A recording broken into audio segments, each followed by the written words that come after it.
This is Chipcod Roach, and this is a very early Sunday morning review. Sorry, I had to get some Krispy Kremes in.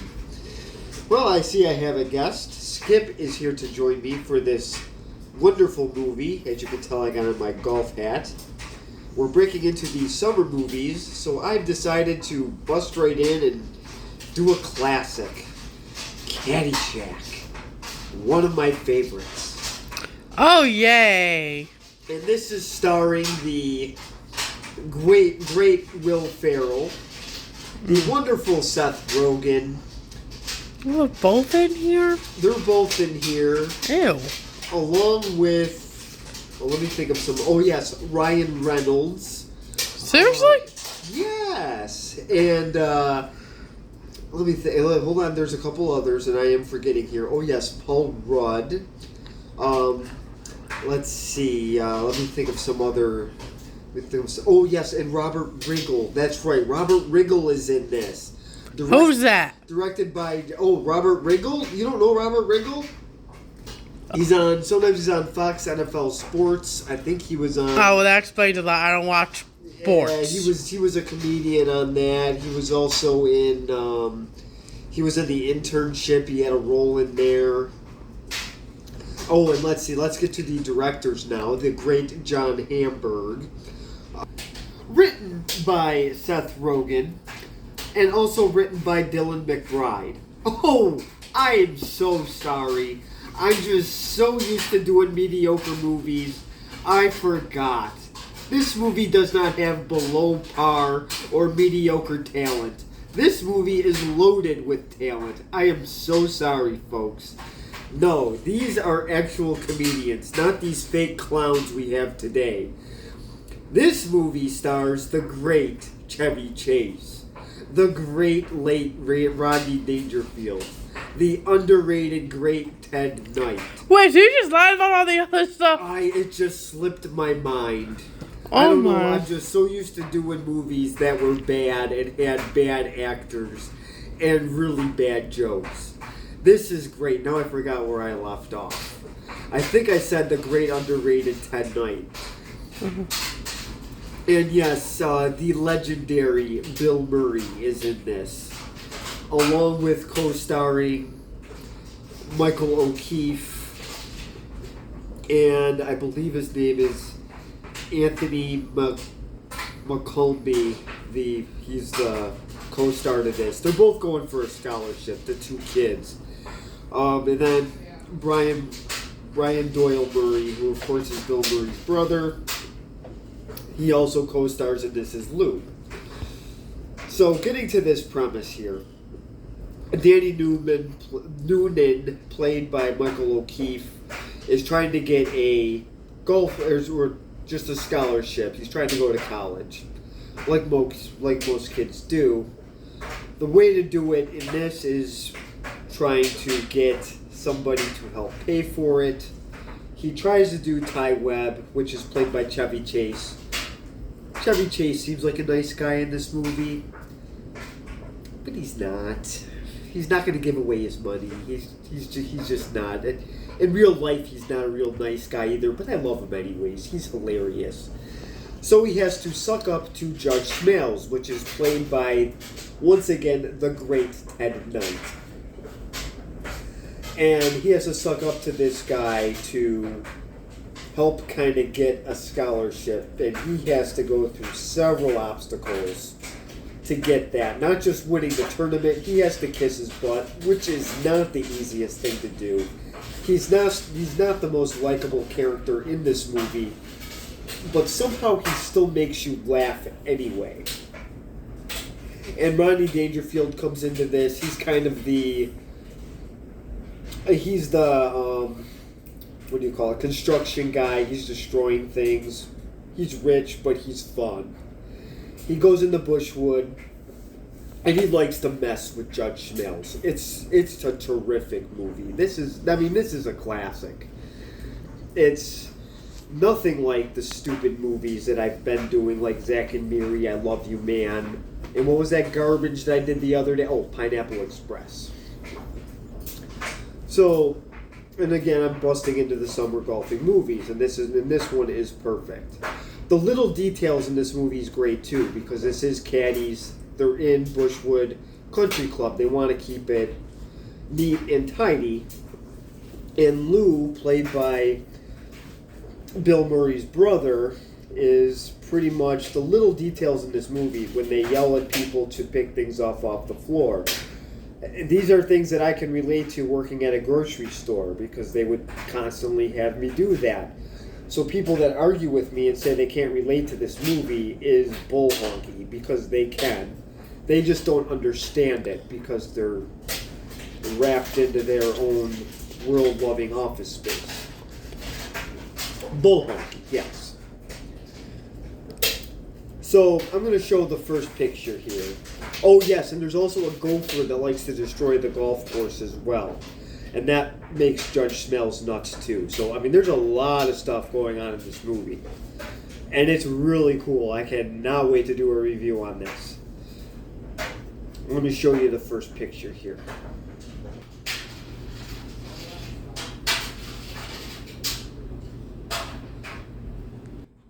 Oh, and this is also my golf hat. Alright, so this is Danny Noonan. He's got a jar of money. This right now is his college fund, which is his tips from being a caddy. And his dad is in the back. His dad starts yelling at him, as all dads do. You know, kid going to college, his dad's egging him on to keep putting money in the college fund. Don't spend it on anything fun. Put it in the college fund. I can kind of relate to this a little bit. Not college fund, but other stuff. We'll keep that on the down low. Hopefully he doesn't watch this one. And that's his mom in the background there, and he's about to go to work now. So he's going to ride his bike to Bushwood Country Club, and he's about to do his thing. He's about to caddy. And I'm about to show you the gopher in just a couple seconds. So just stay tuned.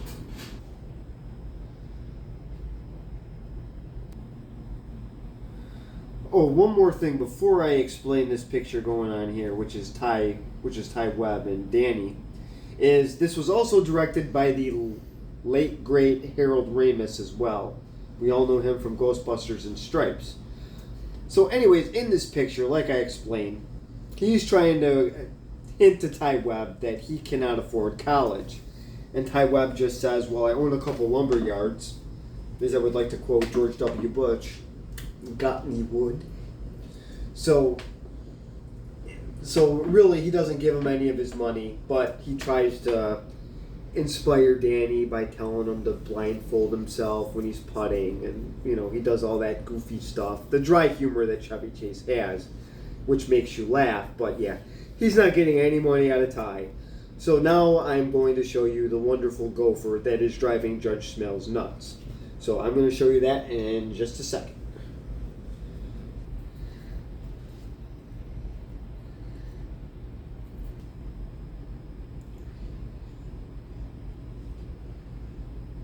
Alright, well, I didn't get the gopher, but I did manage to get the gopher damage, and he is dragging that flag down into his little gopher hole. And what I'm going to show you right after is the look on the judge's face. I did it. Oh, well, the look on the judge's face is just priceless, because he's seeing this go on his precious Bushwood elegant golf course, which is to the highest standards in Judge Smails' mind. So he sees this go on and he just goes nuts. And this is just the brilliance of Ted Knight. I mean, imagine if they remade this movie today. Who would play Ted Knight? Seth Rogen? They would probably make him a judge, and John Cranberg would probably direct this. Yes, that would probably happen. But no, this is the great Ted Knight, just doing great facial expressions and making it look real. Now I'm going to show you the next photo of this great movie.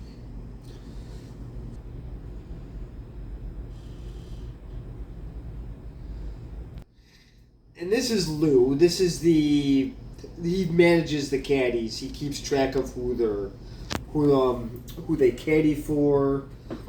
He makes them kind of clean up the outside. He tells them if they're doing bad or good. And yes, he is also, this is Bill Murray's brother in real life. And this guy was actually in other movies with Chevy Chase. Bill Murray was not. Because I don't know if you know the story, but Bill Murray and Chevy Chase supposedly got into a fist fight in one of the scenes. So, this is Lou. He is apparently losing at the track, so he puts Danny in charge for like 5 minutes. And him and one of the co-workers, Anthony D'Annunzio, get into it. You know, stuff like that happens. So, I just want to introduce Lou. This is Lou. So, I will show you the next photograph in just a couple seconds.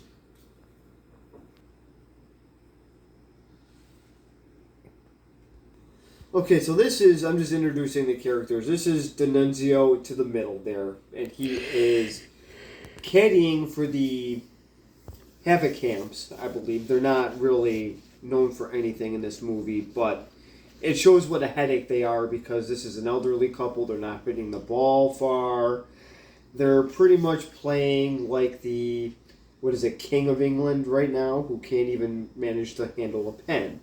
So... Caddy Shack, leave him alone. Oh, it was a joke. So then, D'Annunzio is pretty much, he's Danny O'Keefe's rival for the scholarship. They're both kind of going for it. They're both going for the caddy tournament. So, he is, he is Danny's rival. So they get into it a few times in this movie. They also compete over Lacey, Judge Smails' niece, I believe, who is kind of the attractive girl in this movie. And she shows it. So there's that going on as well. And, of course, Danny's got his own girlfriend that does get jealous of this as well. Played by Sarah Holcomb. And I'm going to show you the next photograph before I get in trouble. Too late.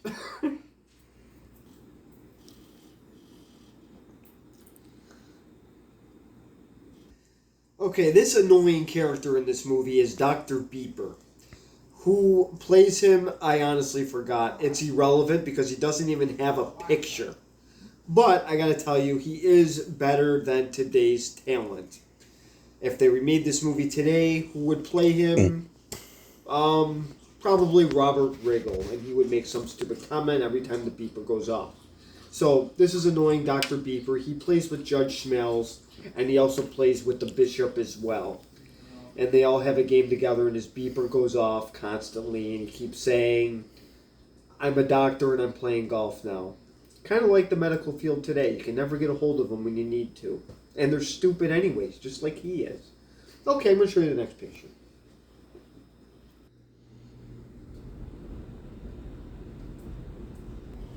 Okay, so this is Rodney Dangerfield's great entrance here. He comes in with Mr. Wang, who's on my right side. Now over there, you got Judge Smails in the pink shirt and that really stupid-looking Abercrombie hat.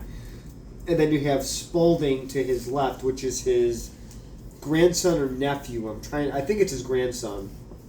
And Rodney Dangerfield comes in here and pretty much orders everything. He orders orange balls, the naked lady tees, and then he makes fun of the white golf hat. And then he sees that the judge is wearing it, and then he makes fun of him, which is classic Rodney Dangerfield. So this guy entering the movie really is the best comic relief that I could come up with. There's a lot of them in this, but he's probably the biggest one because he makes the biggest impact with his car, his fancy clothes, his radio golf bag, which just drives the judge nuts. It makes this movie even better than it already is. And him making fun of Spaulding is pretty funny too. So I'll show you a couple more photos here.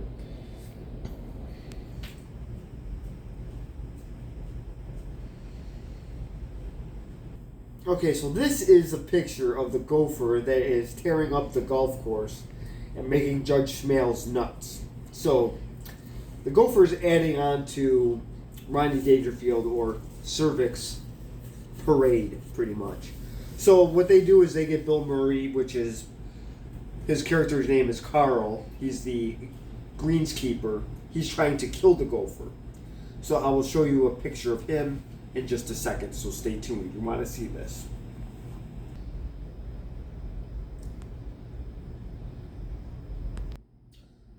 So this is Carl, played by Bill Murray.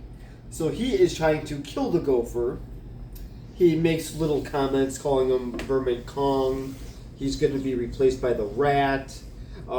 He also tries to kill him with dynamite, water. Wouldn't that just jack up the golf field more? Well, it does, yes. I mean, that is part of the joke. He uses little plastic explosive devices. It's great. I mean, this is Bill Murray at his best. He's a mumbling Carl greenskeeper guy. It's terrific. So this is pretty much Carl. Him and Chevy Chase are in this together. They're friends in this movie, but like I said, behind the scenes, yeah, not so much. So I'll show you that eventually. Let me just get to a couple more pictures. I don't want to give too many jokes away in case you haven't seen this movie yet. I think most people that are going to see this review have probably already seen it. Jeremy Johns probably did see it but didn't understand it. Chris Stuckman probably didn't like it because there was humor. So yeah, so I'll keep going with this and having fun with this. This really was a classic.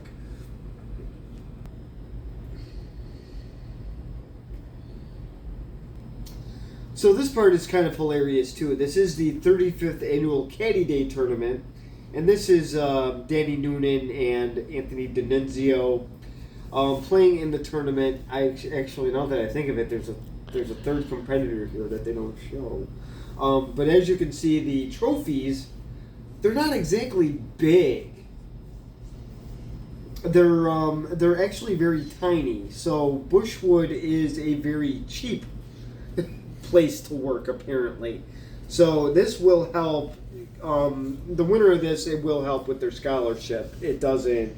You don't automatically get it. He still has to kiss the judge's butt. And I mean, Anthony D'Annunzio could be out of the running after this, anyways. I don't really know his financial status in this movie. All I know is Danny Noonan really does have to earn a lot of money to go to college, or also have to work in the George Bush lumber yard. So here are the trophies again, very, very, very small. So yep, I'll just show you a couple more pictures and then I will do my review. Have you been doing the review this whole time? Pretty much, but I'm going to do my final review after the pictures. The grade. The grade, yes, the grade. Thank you.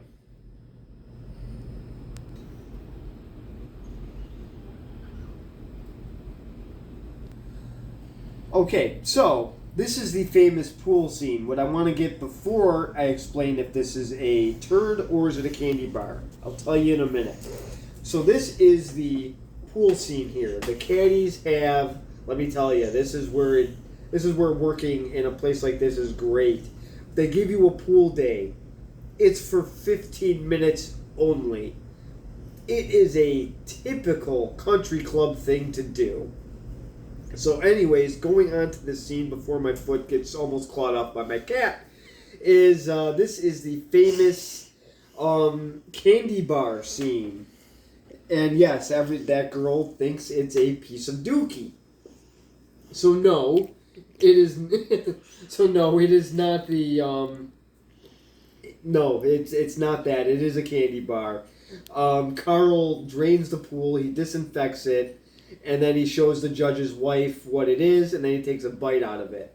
She doesn't realize that it's not a turd, so she faints.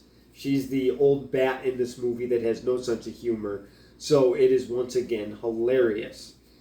So this is one of this movie kind of started the whole, I guess, poop humor, and now it's just overused way too much, and it just gets out of hand. So yes, now comedies today are not like this at all. They do not make movies like this anymore. Now they just make dookie, as you can see on the screen. Okay, I'll show you the next picture.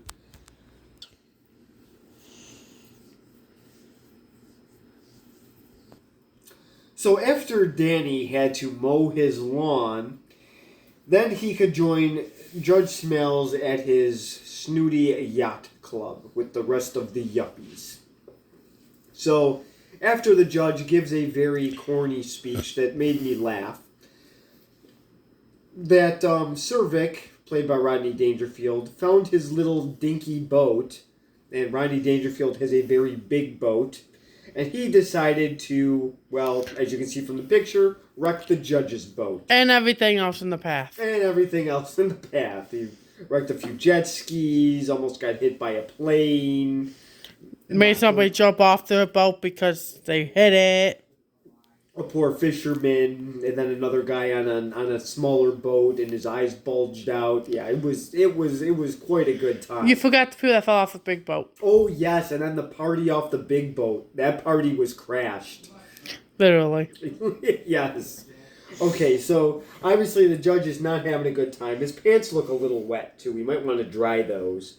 Now, and also Danny is having some fun with his niece as well in the judge's house. I'm not going to spoil what happens there, but let's just say the judge walks into some fun. So, I can't show that, but, oh yeah, this is why you really have to watch this movie. A lot goes on. Everything that is great in these older 1980s comedies is happening in one movie. I mean, this is just fantastic. So I will show you just a couple more pictures, and then I will go on with my grade. He says that a lot.